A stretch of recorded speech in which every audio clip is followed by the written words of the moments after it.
Ito tips para sa mga may Sniper 155 para humaba yung buhay ng inyong mga throttle cable. Check natin yung sa atin. Good na good pa yung throttle cable ng ating motorcycle. Meron na siyang 19,000 na odometer. So good na good pa yung ating throttle cable. So ayan, isasama natin to sa ating PMS ngayon.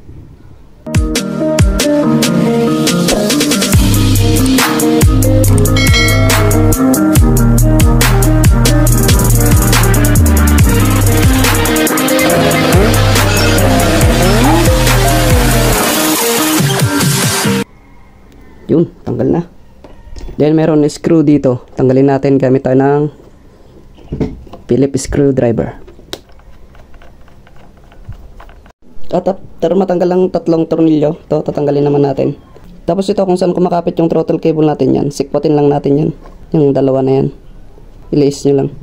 So dito, diskarte nyo na lang kung ano yung pang tatanggal nyo. Sa akin flat screw, kaya long nose, pwede naman. Pero sa akin flat screw. Pero ingatan nyo lang wag mabali itong plastic na yan ah. Pero makunat tong plastic na to, hindi to basta-basta nababali. Kahit maliko-liko yan. At ayun na nga, natanggalan natin yung dalawang cable dito sa sa throttle niya na yan. O yun. Then syempre hugutin nyo lang dito. Yan, dahan-dahan yan. Oop, yun, tanggal na. Itong rubber cap niya na yan, taas nyo lang yan. Then kukuha tayo ng plastic cellophane.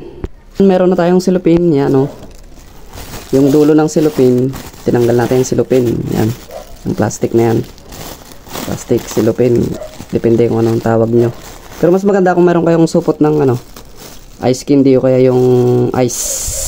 Pero mas maganda yung ice candy para mas maliit. So ang purpose natin dito, kaya ito yung kinuha natin, ay yung dulo nito. Yan, bubutasan natin yan. Magkabila na yan. Then lagyan natin ng tape dito. Diyan. Pag kinargahan nito ng langis, walang maglilik dito. Meron man, hindi may iwasan yan, pero konti lang. At ayun nalagyan na natin. So ito, nalagyan na natin ng oil dito. Mas maganda kung meron kayong syringe.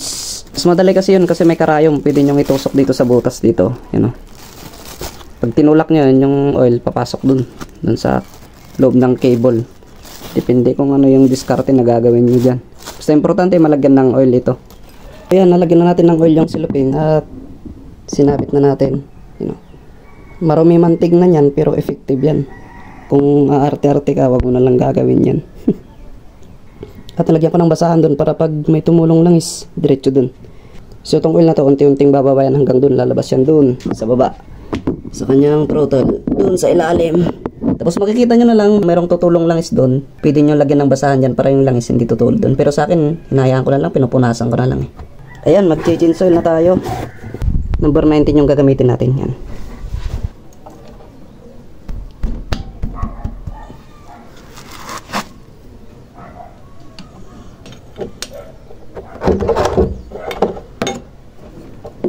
At dahan-dahan syempre.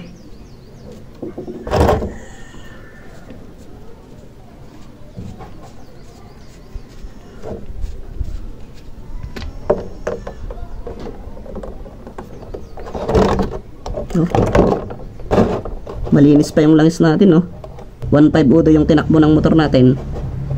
At yung kanyang langis maganda pa. Shell Advance long ride lang.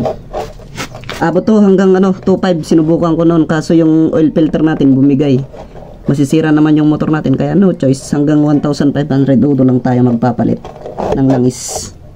Nung una kasi itong ginamit natin napakaganda niya hanggang 1,500 ganun nga, malinis pa. Kaya nag-adjust ako hanggang 2,500, sinubukan natin pero bumigay yung oil filter na kinabit natin sa ating motor. At buti na lang wala siyang nadurog na bumara dun sa head. Iwan ko lang kung may naibaras sa kanyang head. At siguradong matatamaan yung makina natin pag nabarahan yung mga malilit na oil passage. Kasi wala na tayong mabibiling original na mga oil filter. Kasi kung minsan kasi sa kasa, pag bumili ka dun, sasabi nila original kahit class A. So yun, hanggang 1,500 lang talaga itong ganitong oil filter. Meron ka man siguro mabibili sa kasa, pero hindi natin sure kung maganda yung ilagay nila. So the best talaga 1,500 yung change oil natin, kahit malinis pa siya. Ito pala yung gagamitin nating langis, Shell Advance long ride syempre. Ito yung ating palaging ginagamit at napakaganda at napaka-smooth ng kanyang makina. Pero habang nagdidrain yung oil natin, maglalagay muna tayo ng carbon cleaner. Yamaha P carbon cleaner. Pag naglagay pala ako nito, 2 bar yung natin, yung gas natin. Tapos ito, lalagyan ko ng ganito. Lagay nyo lahat. So napakaganda itong gamitin para malinis niya yung mga injector at saka yung mga carbon deposit dun sa loob ng chamber ng ating makina. So ito, maglalagay ulit tayo sa pangalawang change oil natin.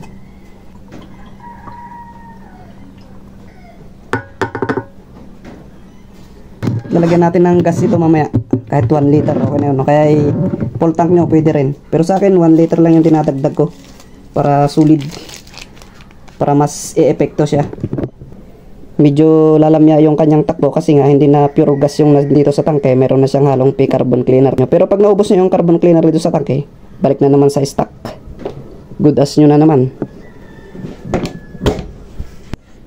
At gagamit tayo ng 8mm dito pang tanggal sa kanyang oil filter cover. Dalawang malilit na tornilyo at isang mahaba. Yan. Yung mahaba dito siya. Yan. Baka mapagbaliktad nyo, baka ipipilit yung ganyan, mabibitak yung crankshell nyo. Linis pa ng langis natin, Pwedeng pwede pa, Yun nga lang, yung oil filter natin ang pinag-aalala natin. At yung oil filter natin, yung rubber niya matigas na. Sobrang tigas, So yun, Mura lang ang langis at oil filter kaysa naman sa masira yung makina nyo. Gastos malala. May pumasyal sa atin na tuta. Kit ng aso. Ito. Laki. Lumapit sa atin. At update tayo sa nilalagyan natin ng langis na throttle cable. So yun, gaya ng sinabi ko kanina, kailangan lagyan natin ng tela dyan para hindi kakalat yung langis pag tumulo. So yan, yung langis na yan, tumulo na siya. So yan, pupunasan na lang natin. Maganda rin natin may langis yan, ipunas-punas ko na lang dyan para mga part na may mga nangangalawang na chassis. So itong ating clutch cable, good pa naman yan. Nalagyan na natin ng oil yan. Nilagyan natin noon yan. So yan, 29K Udo, good na good pa yung kanyang throttle cable. At ito, simbolin na lang natin, then mag-change oil na tayo mamaya.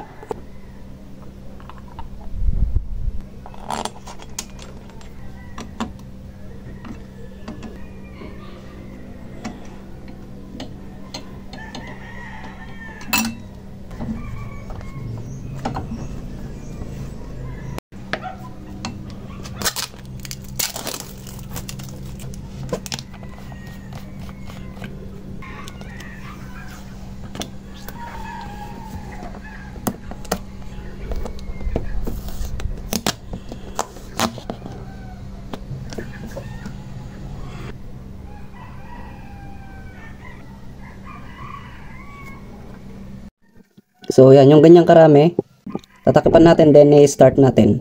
Tapos pag umakyat na yung ibang mga langis, bababa yung oil nito. Aakyat yung ibang langis dun sa kanyang head. Papakyatin lang natin yung ibang oil dun sa kanyang head. Tapos mag-check ulit tayo dun sa kanyang dipstick kung sakto yung karga niya. Ako hindi ako bumabase sa 9.5 pag nagpilit ako ng oil filter. Kasi pag ginamit mo kasi yun, pag sinakto mong 9.5 yun at umakyat yung mga langis dun sa taas, kukunti na yun, bababa na yun. Alam nyo naman, pagpunta yung langis ng ating sniper, mukhang helicopter yung tunog niya. At yung langis niya, sakto lang, nandun siya sa maximum. Yun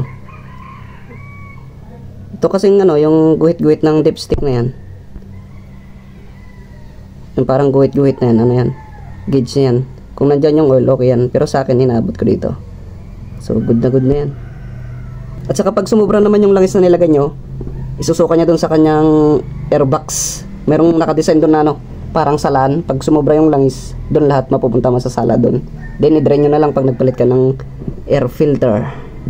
So yun lang. Sa mga magtatanong po kung saan tayo umorder nito, pa-click na lang po yung yellow basket sa baba. Nandun po. Doon tayo umorder ng Shell Advanced Long Ride at itong pang Sniper 155 na oil filter. Yan Pakicheck na lang po sa yellow basket. Maraming salamat po. When I come around, got the whole thing wobbin'.